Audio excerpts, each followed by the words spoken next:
Hot take two, if you will. And we're just starting fresh here. Another run here. This week's episode of the Edgewater Race Report, as we usually do. Have the music playing there for a little bit.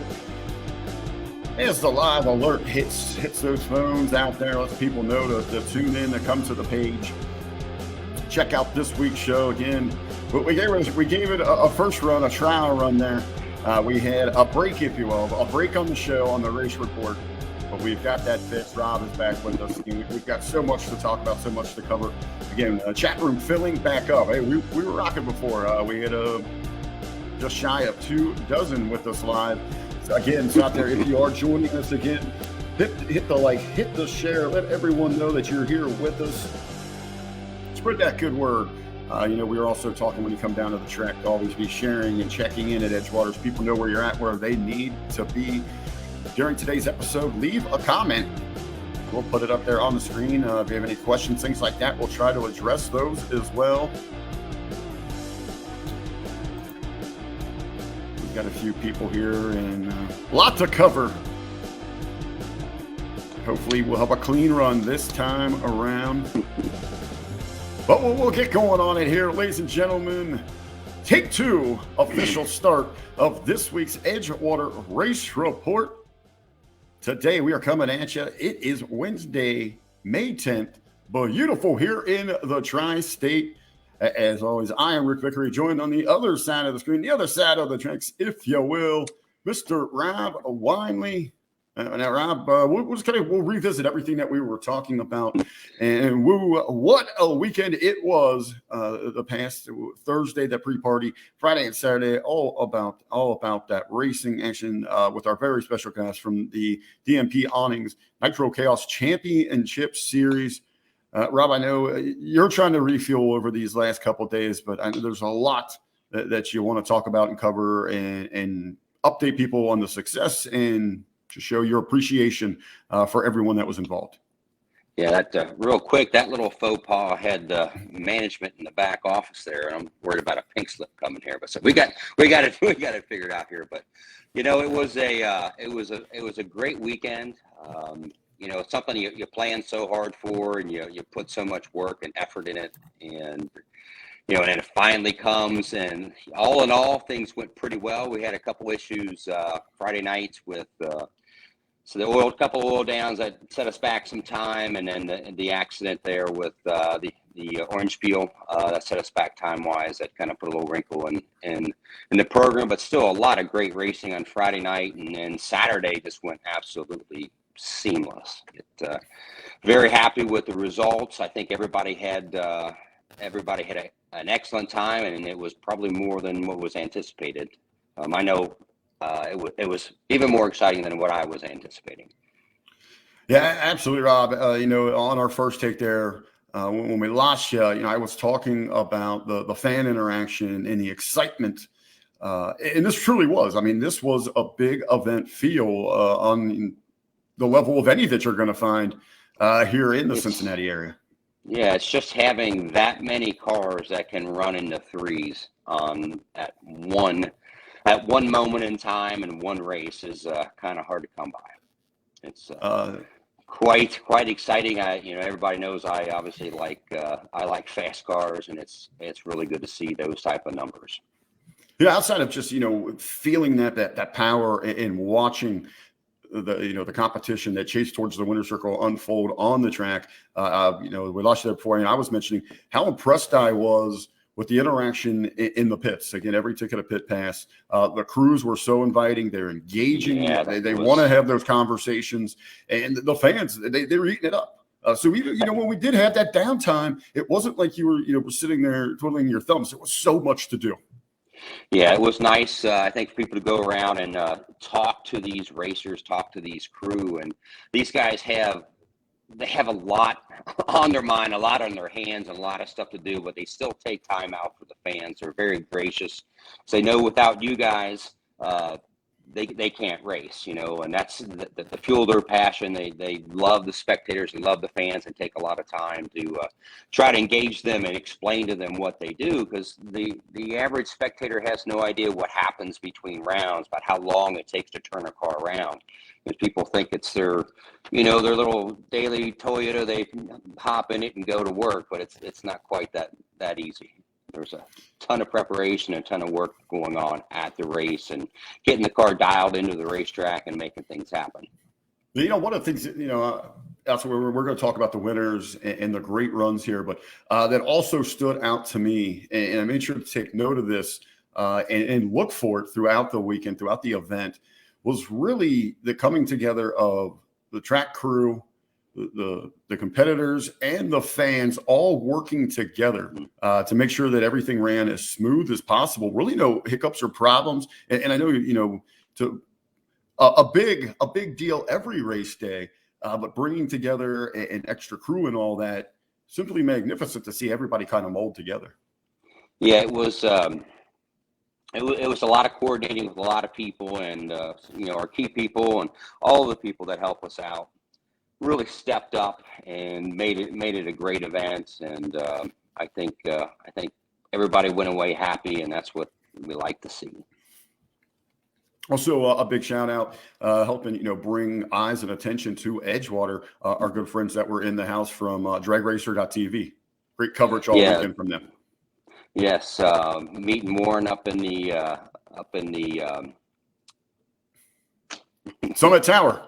There you go. Up in the Summit Tower was quite the pleasure. Great professional, and nice to listen to a voice like that on the radio. And just a very talented man that knows racing. It was good to have him come join us, along with you being down and helping us out with so much, and David Rice calling all of our bracket cars. It was a very good show. Well, we've got a great comment here from Gary Henry III.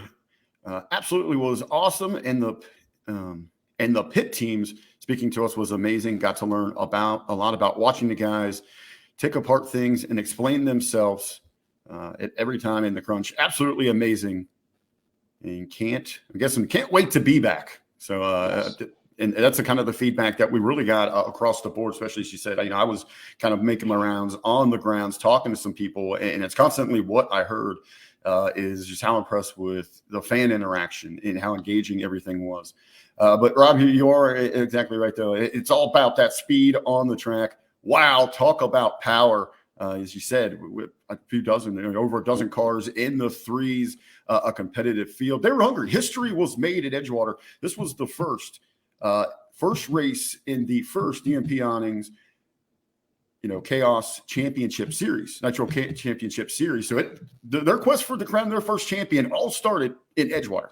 Exactly, and it's four events this year, and I would imagine it's going to grow again even more next year. And we look forward to hosting again as well next year. So it's going to be even bigger and better and more exciting. I think the word will get out, because I don't think people understood exactly what was coming. And make it even more exciting next year. Very, very well. Well, again, it was about that on the track, Rob. I know we've got a lot of winners to talk about, as there was a lot of representation from our special guests. We also had the Scott Rods. We had the Quick 8 going on. And then the local celebrities, the bread and butter, everybody's local favorite drivers. We had the brackets. Oh, yeah. And it was really nice. Everybody, after we ran the finals and several classes of our bracket cars, our local guys. These are the guys that run points with Edgewater, the ones that are near and dearest to us, that help support and turn the lights on, and they're very important. So that's why I wanted them included in this show. And it's great to see all the fans stick around and watch these guys race. They need to, they've got, it's their life. They have so much money and time and effort put into these cars. It's great to see all the spectators up there cheering them on. And I just loved every bit of it. Yeah, but beyond cool. Well, Rob, what do we want to talk about our winners from the bracket race? Yeah, we've got, where do we start? We'll start there. We'll start off with Super Pro, and it's great if we notice as we do the podcast and each week so far this year, the winter in Super Pro keeps changing. So which we love to see, you know, it's great to see the guys that are always there and the money, but it's good to see different people winning. This week, it was great to see our competitors, Leah Blake and Dave Cook in the finals. And you know, Leah's awesome. I was right there in the starting last year when she put her little Nova up on the bumper. It was really exciting, and she hung in there, and it didn't do a whole lot of damage, and it was nice. And they've been out racing, and it was a good race. Unfortunately, it went just slightly red. I mean, just slightly red. I'd laugh and say it's hard to even call it pink. It was so slightly red. Guaranteed Dave the win. Very impressive reaction time to 0-1-4 for Dave, and congratulates him on his big race and his big win here at the first Super Pro. Then move on to two great racers. There were three of them in the semis. Tim Rudisell's an impressive competitor, and he lost in the semis. It brought Ryan Butler and Darren Pruitt to the finals. This is the pro class. This is pro. This is pro. Yeah. Oh, I got so many pages everywhere. Well, Darren did something he normally didn't do. He turned it slightly red. Gave the win to Ryan Butler, and Ryan's he's another one of those regulars at the racetrack that are just very impressive driver, very hard to beat, just a very talented man, and we're glad to have him here at Edgewater. Then in sportsmen, there's another guy that we see all the time. He actually won in Panoma a few years ago, NHRA in sportsmen, Mr. Brian Hendrickson. We call him the champ. He's very modest. He doesn't like when I call him the champ, but we'll call him the champ anyway. And he's little slower on the tree than Kurt McClure was, and gave Kurt the win. And Kurt drives the old Chuck Buckshorn Mustang. That Mustang's been at the racetrack since I was a kid, so it's great to see that car week in and week out. Then really exciting in our Future Stars program, our juniors, and we had in the finals we had Liam Carpenter and Presley Fisher. Liam's always impressive, and it's good to see Presley in there. And what people don't understand about drag racing is, and I'll be the first one to admit it, women have quicker hand-eye coordination than men, and a lot of times they make better racers. So we'd love to see more and more women racing. And this time, unfortunately, Presley turned it just slightly red, gave the win to Carpenter, so he takes the big win at Nitro Chaos in juniors. And then Johnny Ard came and supported us in bikes and represented us there. So it was great to see all of our bracket racers and have a good time, and they all enjoyed themselves, and be looking forward to having them next week. Like you said, the bracket, portion of any festivity, every race day, so important. Very cool that you made sure that they were a part of this historic event there at Edgewater. Yeah, we opened it up. Anybody who had joined our points program was allowed to race for free. And between this race and then we're having another race for our points guys during the Night of Fire weekend, we're giving away about $13,000 in free winnings to everybody. So just appreciate our guys that come back and support us the most, and want to take care of them and see them all season long, and obviously see them again at the banquet when we give out around $14,000 to all the guys and the guys and girls that are in the top 10 in each of our classes. All right, Rob. Well, in addition to the Nitro Chaos competitors there, we also had some other featured races. So let's talk a little bit. Let's switch gears and pay attention. We had because of scheduling conflicts, we couldn't do pro mods. So we took the quick 8 and made it 8th mile, and got a lot of very talented competitors come in. And in the finals, Brian Stoltz and Terry Coyle. And Terry Coyle, for a brief moment last year, he when the The track record changed hands 3 times in one day, held the track record. And Terry Coyle actually won the 10,000 last year. And it was good to see him show up, and he was the winner again on Saturday. And he came in, his 3 passes were 370, 371, 372. It was like, it was a bracket race, so that car was so consistent. Just great to see him come in and compete. Very, very nice. Congratulations there to Mr. Coyle. Also, our special guest, the Scott Rods, were in the house. Yeah, Scott Rods. And it's great to see Scott Lever come in with his group. A lot of really cool cars, double-A gassers, come in and race. And in the finals, we had Mr.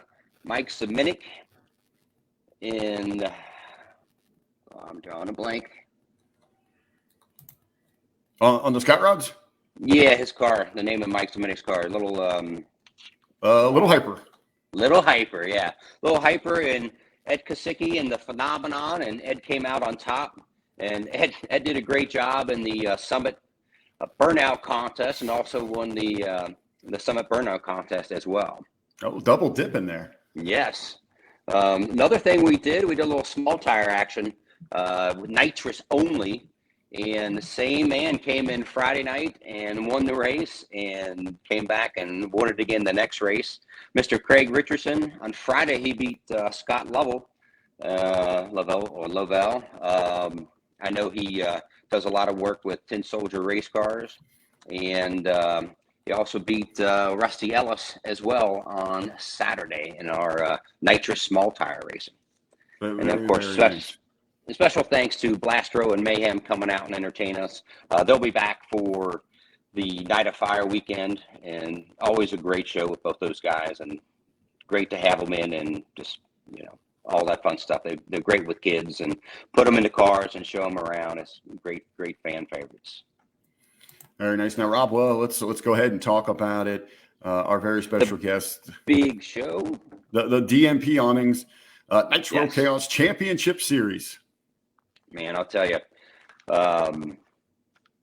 it's been a while since I've been around. I've been around a few cars, but it's been a while since I've been around that many. It's amazing to remember how loud they really are, and how exciting it is to watch them go down the racetrack. And a lot of great reviews from the guys. They love the track and love the conditions, and I'll be excited about coming back next year. Absolutely. Well, some of the highlights, there were some heavy hitters in this thing that were hungry to take home this big one. Definitely. We, Megan Meyer came in. It's very well known, 2-time NHRA world champion, and she came in on Friday night. She was #1 qualifier. Then she came out Saturday, and they had this charity call out. Call out challenge Friday night. They came out, and she raced Bushwhacker. Pete Dove was driving, and came up a little bit short. She red lid on it. A little bit. It was a little bit the Pro Tree. Sometimes they're a little bit on the slow side. That you flip the button and it varies in time on when it goes, and little too quick off the trigger, and ends up red lighting, and he gives the win to Bushwhacker. But I'm pretty confident they're going to give that money to a local charity, the Dragonfly Foundation. So I sent over all the information about Dragonfly to those guys yesterday, and they had raised $1,000 in the call out, and we'll be hopefully presenting that check when we do our race on Fowler's Day for the Dragonfly Foundation. Now, getting down to the finals there, what I thought was pretty cool, very interesting note, the Canadian Bull that would go on to claim the championship at Edgewater. Almost wasn't going to be there. It just happened. We were on their way home. And he called. We still got you, Rob, breaking up just a little bit again here, Rob. Again, I think are you back, Rob? There we go. There we are. It's been a day full of technical issues. So, all right. But, I talked to Cliff Bax, who owns the car, and talking to about coming down, and never been to our racetrack, and trying to explain to him what to expect. And they were just awesome. His crew, I had so many people that talked to them and just talked how incredible their crew was and how helpful they were. I know one of the guys that was racing in the quick 8 was borrowing some parts, and they were very helpful, and happy to help everybody and talk to everybody. It's good to see good racers that are quite that way, and good to see those guys win. Well, the Bull taking the winner's circle by the horns, besting the hometown favorite, the Cincinnati Kid, if you will. Yeah, Tyler. Been talking to Tyler a bunch and Bobby a bunch leading up to this race, and it's really good to see those in the finals. And it would have been nice to see them come out on top. And it would have been a really, really good close race. Tyler turned it a little bit red, a little quick on the trigger, and let go of the button a little early.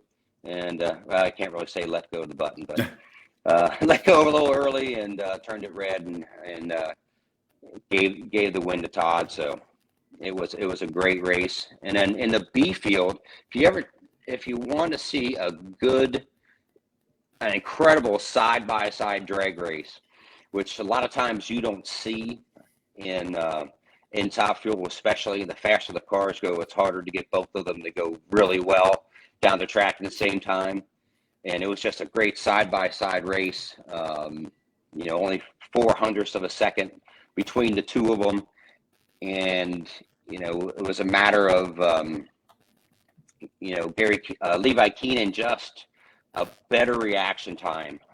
They're almost identical on their ETs, but that better reaction time just takes the win and wins it for you most of the time. Absolutely. But all in all, a tremendous 3 days there at Edgewater. Special thanks to Steger Lee Band, to J&J's, Cubans and Hot Tots, to East Coast Eats, to Big Dog Pizza, to Kiona Ice, to our, one of our favorites, our sponsor, regular sponsor, Motors Brewing Company that was there. We had the PBR brands with Ohio Valley, had their beverages there. Special shout out to all of them for participating. Yeah, a lot of people came together to help us out and put on this race, and we're so happy for the support. And I'll walk away from this. We've every time you have a bigger event, you learn from your experiences. You learn what you need to do better, and you're going to bring out a better and higher quality show the next time you come around. And I can't wait for Cincy Street Nights this weekend. And I was going to say there's no resting, brother. Yeah, there is. It's like boom, here we go. Last week, and it's crunch time. It's 11th hour getting ready for it, and I'm talking with Jason and Brad from Tin Soldier, and it's like, hey, we're right around the corner. We got to get moving on this. So we come out. We got $10,000 to win on Saturday. So there's going to be cars coming out the woodwork. Friday, we've got our $5,000 to win for small tire, and it's right off the trailer. Gates open at 3:00. Right off the trailer for round 1 elimination at 7, and it is no prep. Saturday morning, gates open at 9. 1:00 we start eliminations on Saturday. It's going to be a great weekend of racing, and can't forget about Thursday night.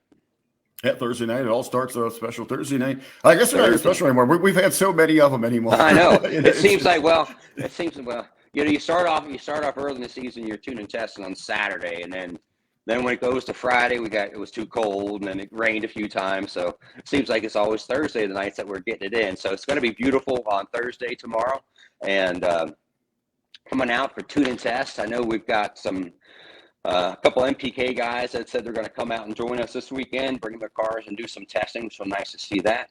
And I'm looking forward to a very exciting weekend. Yeah, so again, we have got 2 big days, Cincy Street Nights, one of the best parties in the area. We've extended it 2 big days.